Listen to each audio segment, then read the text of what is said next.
Hey guys, I'm Abby Sharp. Welcome to Abby's Kitchen. In today's video, I'm going to be taking on something that has come up a lot in my recent What I Ate in a Day reviews, and I want to address it in more detail than I can really do in those videos. So today we're going to be chatting about the vegan oil-free diet. Now, as we've seen just on YouTube alone, abstaining from added oils has become common practice amongst a number of vegan influencers and has even been recommended by some plant-based doctors as a way to combat chronic disease. Now, before we get started, of course, my quick disclaimer that this video is for educational purposes only, and you should always speak to your doctor and dietitian about your unique nutrition and healthcare needs. So let's kick things off by answering, what is the oil-free diet? Now, as the name implies, this diet is predominantly plant-based and does not include any added oils in any form. The so-called benefits of completely eliminating oil from the diet stem from claims that oil has no nutritional value, is harmful to one's health, and makes you gain weight. Some supporters of this diet even go so far as to say that avoiding oils may actually reverse chronic disease. So what we did is what we always do at Abby's Kitchen, and we took a deep dive into the research to answer the question, is the vegan oil-free diet beneficial for health or just another form of extreme restrictive eating? Now, before you go and discard your fancy schmancy cold-pressed extra virgin olive oils, let's talk about why dietary fat is important in the first place. Dietary fat is not only a major source of energy for the body, but it's also important for cell growth and the absorption of fat-soluble vitamins like vitamin A, D, E, and K. Now, by now, we know that not all fats are created equal and that we should be consuming mostly the good sources of fat from monounsaturated fats and polyunsaturated fats. Now, if you think back to your first health class, you maybe learned that consuming good fats from sources like plant-based oils is really important for a strong and healthy heart and brain. Now, with this in consideration, I'm sure it must be a real head scratcher to have all of these beliefs and knowledge flipped upside down with all of the convincing claims out there and hot bodies promoting the oil-free diet. So let's start by breaking down the what and the why of the vegan oil-free diet, starting with the risk of vegetable oils and inflammation. Now, inflammation has been a hot topic in the health and wellness world, with research suggesting that it may play a role in the development of chronic diseases like cancer, heart disease, diabetes, metabolic syndrome, and arthritis. Proponents of the oil-free diet claim that oil causes inflammation and should therefore be avoided. This is where the conversation about oils, specifically the omega-6 to omega-3 ratio, gets a little controversial. If you've never really heard about the omega-6 to 3 ratio, let me quickly break it down for you. It has long been hypothesized that omega-6 fatty acids are inflammatory, where omega-3 fatty acids are anti-inflammatory. As a result of this, it's been speculated that a diet that is high in omega-6s and low in omega-3s may increase inflammation. Even though most oils contain some amount of omega-6 and omega-3 fatty acids, the relative ratios do differ. So for instance, some oils like soybean, corn, cottonseed, sunflower, peanut, sesame, and rice bran have higher amounts of omega-6s, while other oils like olive oil, flaxseed, canola oil have lower amounts of omega-6. Omega-6 fatty acids are generally more abundant in the Western diet compared to omega-3 fatty acids, and as a result, the omega-6 to 3 ratio of the average Western diet has increased to about 20 to 1. But the big question is consuming too many omega-6 fats really a cause for concern?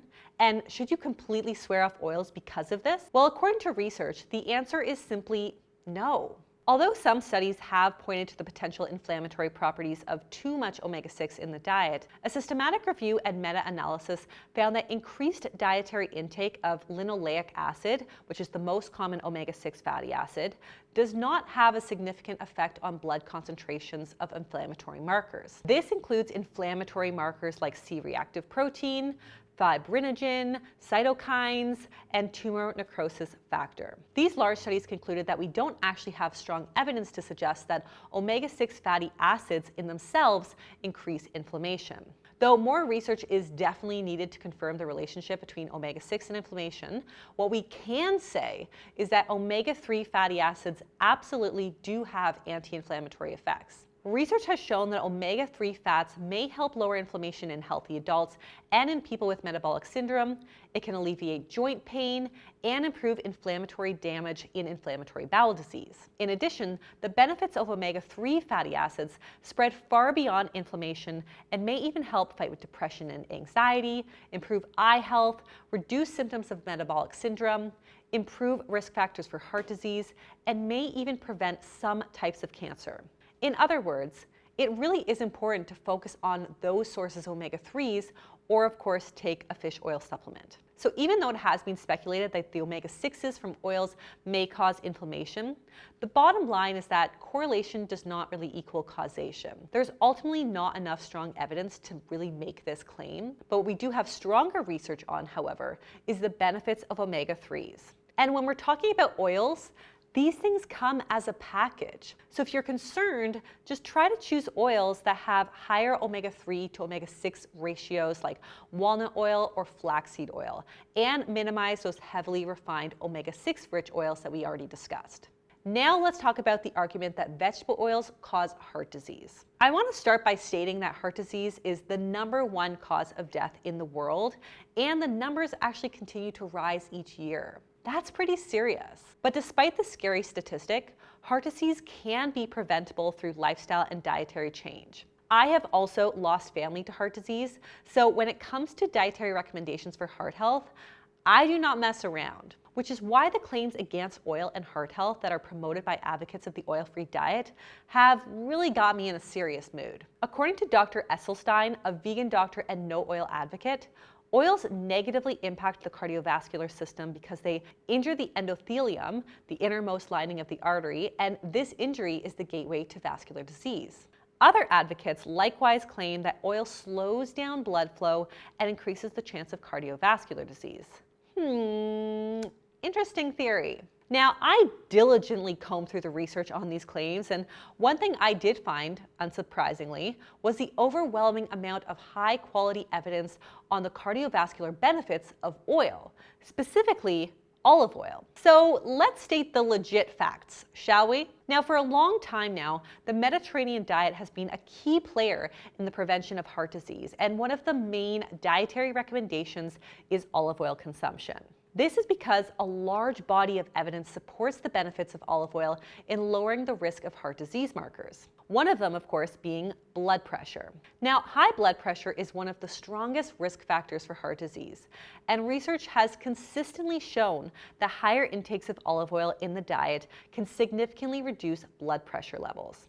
It definitely appears that the polyphenols, which are the potent antioxidants in olive oil, may have something to do with it. That plus the nitro fatty acids in oils have a really positive effect on blood pressure by relaxing the lining of the blood vessels.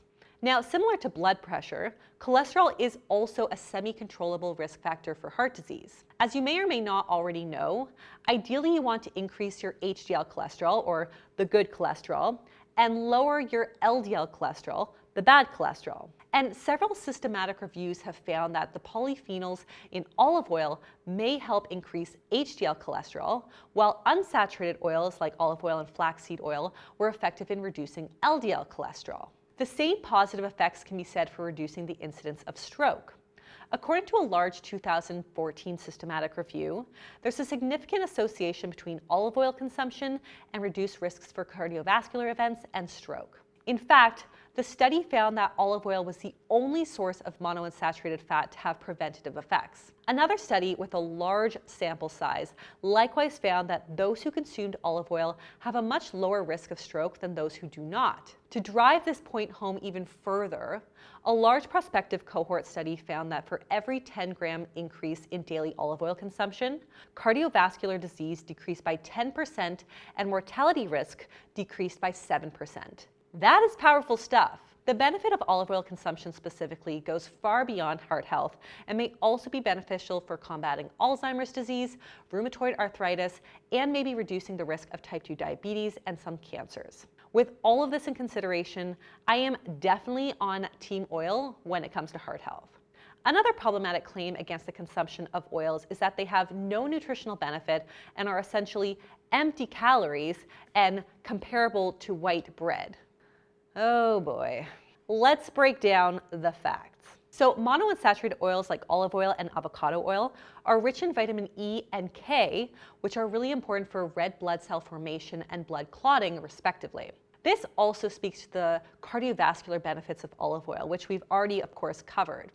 Now, in addition, a variety of oils are rich in antioxidants and omega-3s, which both have anti-inflammatory effects. In fact, one study found that the oleocanthal, which is a phenolic compound in olive oil, has similar anti-inflammatory effects as ibuprofen. I'd like to see white bread do that.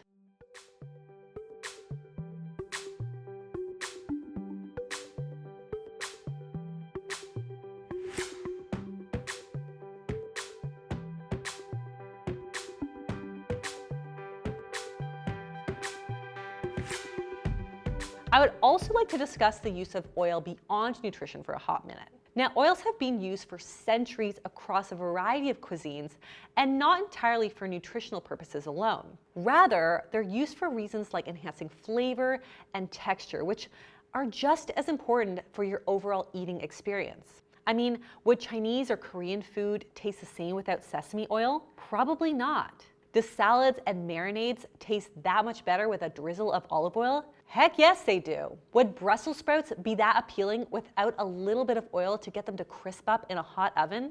I don't know about you, but I do not want diety boiled Brussels sprouts cooked in broth. We use oils because we enjoy what they can do for cuisine and for making healthy food that we eat taste that much more satisfying.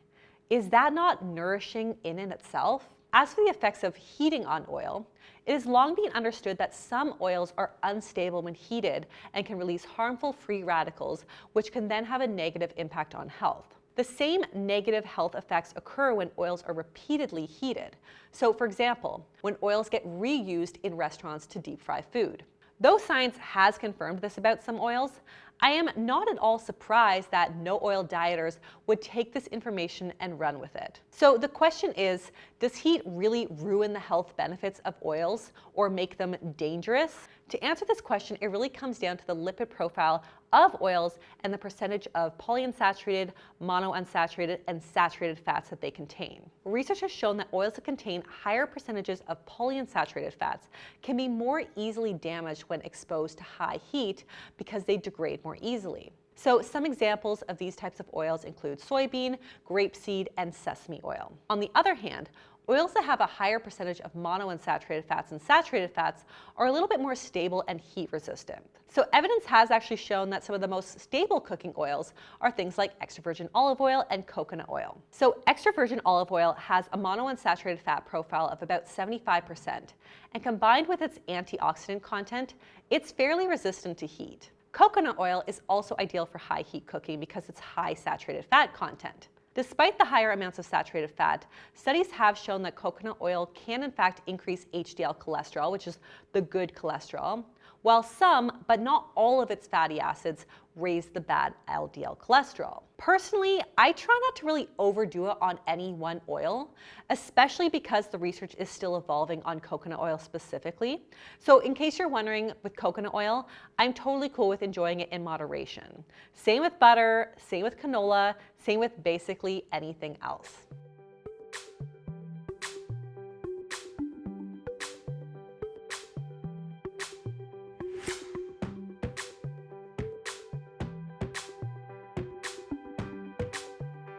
Then there's the popular assumption that fat from vegetable oils makes you fat. When are we going to finally put the fat makes you fat argument to bed, folks? Yes, oil is a source of fat, and yes, fat has more calories per gram than carbohydrates or protein.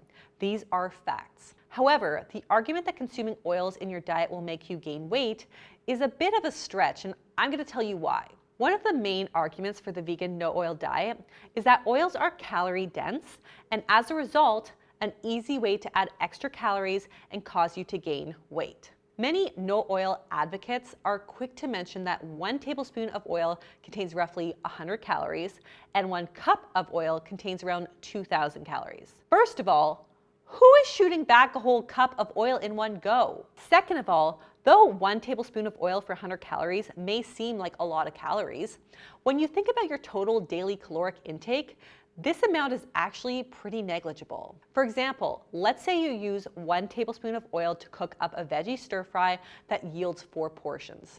When it comes time to dig in, is there really an entire tablespoon of oil in that serving?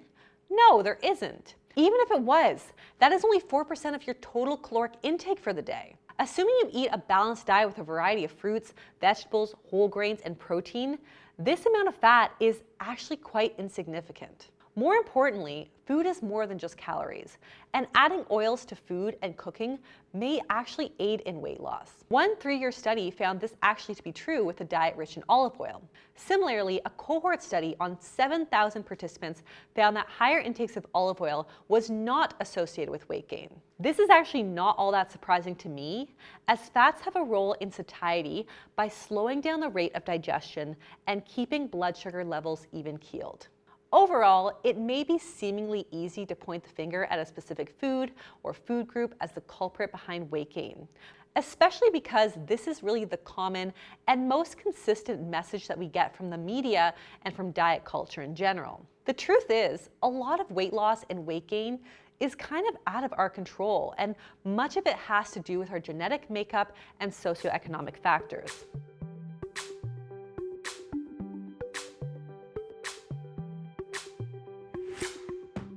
And finally, let's talk about processing for a minute. Another claim behind the oil-free diet is that oils are highly processed and therefore should be avoided.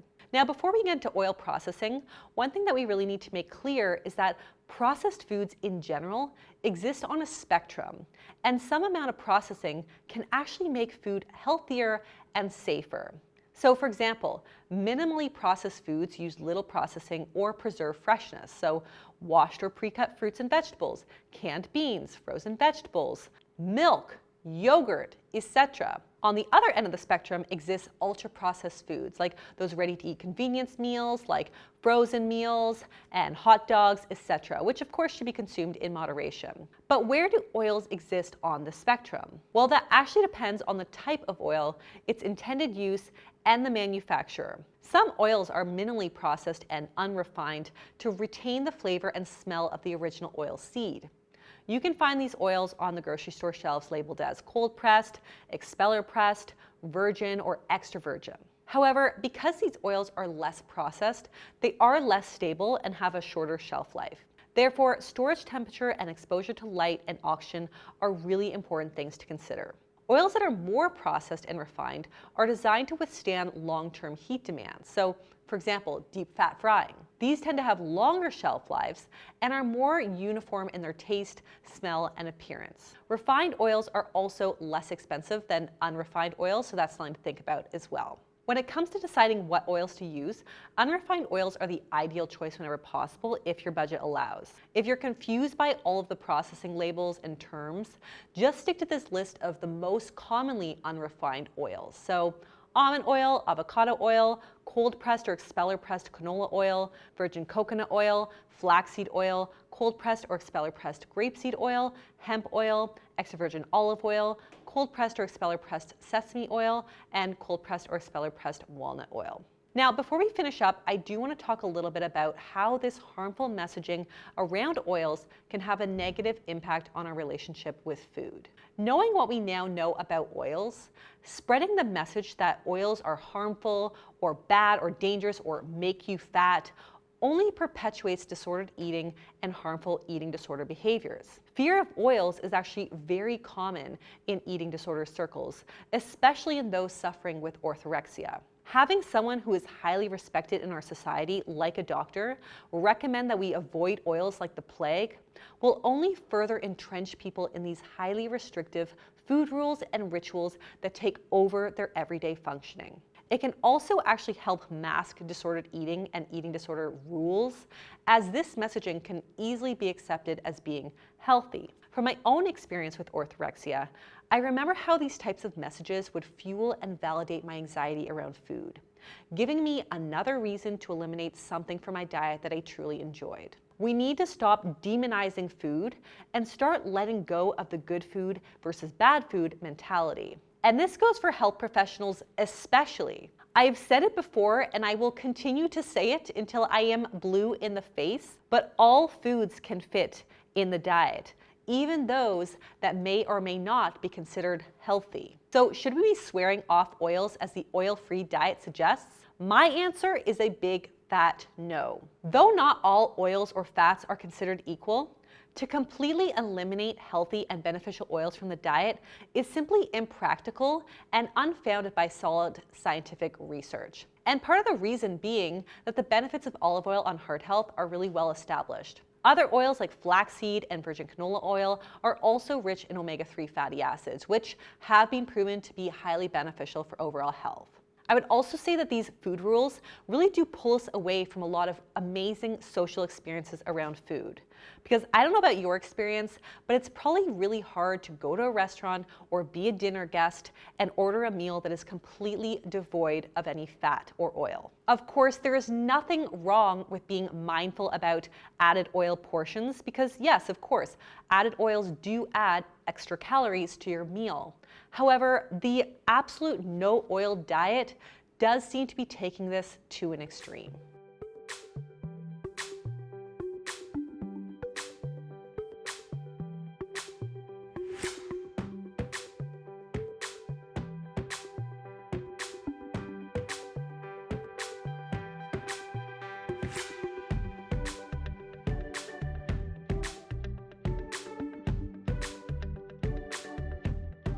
Well, folks, that is all for today.